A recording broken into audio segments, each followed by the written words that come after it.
Stefan Mahailu in Albany with Suffolk County Clerk Vince Puleo.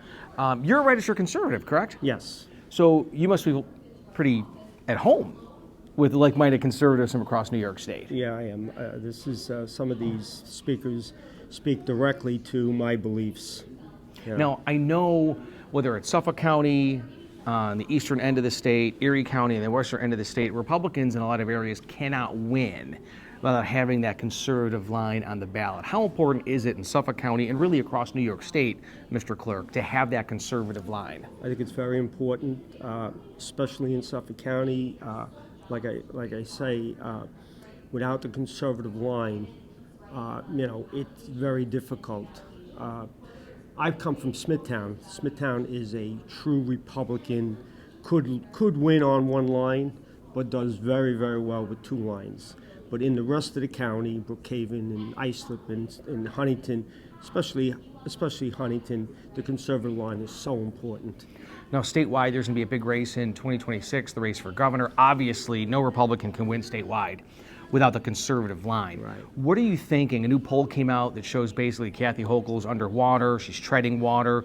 What do you think the prospects are of a victory in 2026? She is definitely hurting the whole state with her left-wing ideology, the economy. I mean, I was at the store the other day.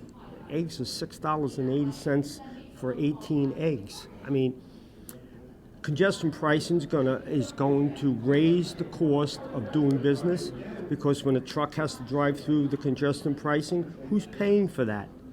The local merchant is paying that. And where does he have to get the money? He's got to put it on the person buying the product. Right. So it all trickles downhill.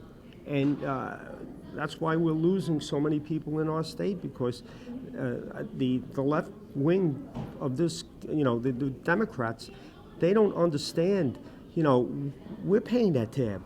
Mm-hmm. We, as, local residents. You mentioned congestion pricing, and there is talk that President Trump's going to do what he can to basically kill it at the federal level. Is that your goal, your hope, that at least President Trump comes in and says, okay, it's gone?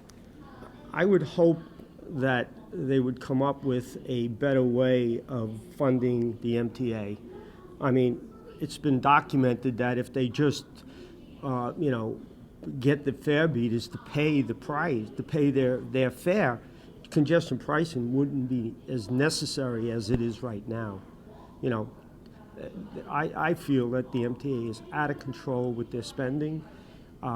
It's terrible, and we in Long Island suffer. I mean, I live on the North Shore, so, from Huntington to Port Jefferson is diesel. That to me is a no-brainer to spend the infrastructure money, you know what I mean? But they don't have it because the MTA is bleeding money in New York City.